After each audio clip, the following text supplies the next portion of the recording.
ఆహా నాదని నేను పాడగలనుకున్నది ఏంది? ఆహా నా ధన్యత, ఓహో నా భాగ్యము, ఏమని వివరింతును, ఏమని వివరింతును. ఆహా నా ధన్యత, ఓహో నా భాగ్యము, ఏమని వివరింతును, ఏమని వివరింతును. నెందుకని నీ సొత్తుగా మారితిని, యేసయ్యా నీ రక్తము చే కడుగబడినందున, యేసయ్యా నీ రక్తము చే కడుగబడినందున. ఏమొస్తే బాగుండు? లైఫ్లో ఒక టర్నింగ్ పాయింట్ అట్లా క్లిక్ అయితే బాగుండు. జీవితం ఎట్లాగా ఉన్నట్టుండి ఏమైపోవాలా? మాయమైపోవాలనుకోరులే, ఉన్నట్టుండి ఒక సేమ్ సిచ్యువేషన్ ఇక్కడ. యాకోబుగా ఉన్న ఆయన ఒక్క రాత్రి, సంపూర్ణ రాత్రి ప్రార్థనతో ఏమైపోయాడు? శపించబడిన వ్యక్తి ఏమైపోయాడు? ఆశీర్వదించబడ్డాడు. శపించబడిన వ్యక్తి ఏమయ్యాడు? ఆశీర్వదించబడ్డాడు. కనుక మన జీవితాలు ఒక రాత్రిలో మార్పు చెందేటటువంటి గొప్ప ఉదాహరణ. అవునా కదా? అవునా కదా? ఒక రాత్రి, సంపూర్ణ రాత్రి ప్రార్థనతో మన జీవితాలు మార్చబడతాయి. అవునా కదా? అవునా కదా? ఏంటంటే రాత్రి అంటే గురకబెట్టే,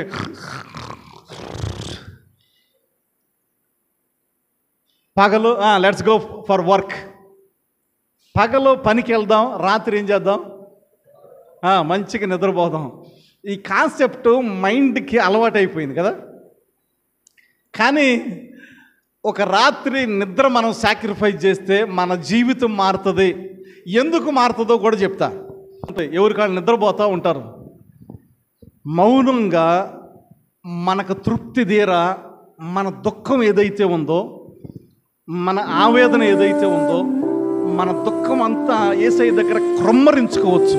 అది 10 నిమిషాలైనా, అర్ధగంట అయినా తృప్తిగా కన్నీరు కార్చుకొని, అయ్యా నా పరిస్థితి ఇది, నేను ఈ శోధనలో ఉన్నా, నేను ఈ సమస్యలో ఉన్నా, నేను ఈ వ్యాధిలో ఉన్నా, నేను ఈ బలహీనతలో ఉన్నా, నేను ఈ సమస్యను ఎదుర్కొంటా ఉన్నా, నేను ఈ చిక్కులో ఉన్నా, నేను ఈ ఊబిలో ఉన్నా అని మనకున్నది ఏదైతే ప్రతికూలంగా ఉందో అట్టిది ప్రభు దగ్గర విన్నవించుకొని తృప్తిగా అర్ధగంట అయినా, గంట అయినా, 2 గంటలైనా, 3 గంటలైనా, తెల్లవారేదాకైనా కానీ ప్రభు సన్నిధిలో మనం విన్నవించుకోవటానికి అనుకూలమైనటువంటి సమయం. ఏ సమయం అది? అనుకూలమైన సమయం.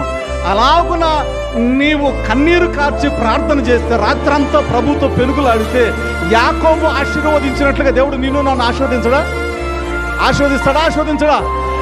రాత్రంతా ప్రార్థన చేసి, దేవా నీవు నన్ను ఆశీర్వదిస్తేనే కానీ నేను ఇక్కడి నుంచి లేవను అని యాకోబులాగా పట్టుబట్టి మనం ప్రార్థిస్తే, ఆ కాలంలో ఉన్న దేవుడు ఈ కాలంలో కూడా ఆయన నిన్న నేడు నిరంతరం ఏకరీతిగా అప్పుడు చేసినటువంటి అద్భుతాలు ఇప్పుడు కూడా ఆయన చేయగల సామర్థ్యత కలిగినటువంటి దేవుడు.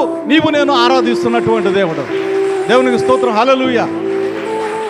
కనుక రాత్రులు విశ్రమించటానికే కాదు, మన జీవితాలు శపించబడిన మన జీవితం ఆశీర్వదించబడటానికి యేసయ్య సిద్ధంగా ఉన్నాడు. నీవు నేను ప్రార్థన చేస్తే. నా బాధ ఏంది? నాకు ఇన్ని రోగాలు వచ్చినాయి, ఇన్ని సమస్యలు వచ్చినాయి, ఇంత దుఃఖం ఉంది, ఇన్ని శోధనలు ఉన్నాయి అని నీవు కృంగిపోతే ఏమీ రాదు.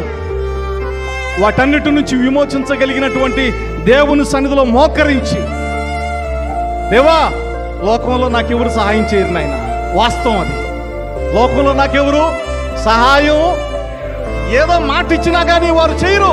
ఏదో కొంచెం గొప్ప చేయొచ్చేమో, కానీ పరిపూర్ణంగా నాకు విమోచన, పరిపూర్ణంగా నాకు కార్యం, నేను పరిపూర్ణంగా వృద్ధి పొందాలంటే అది నీకు మాత్రమే సాధ్యం అని ప్రభు సన్నిధిలో మోకరించగలిగితే, రాత్రంతా ప్రార్థించగలిగితే, యాకోబు శపించబడిన ఆయన ఎలాగయ్యాడు?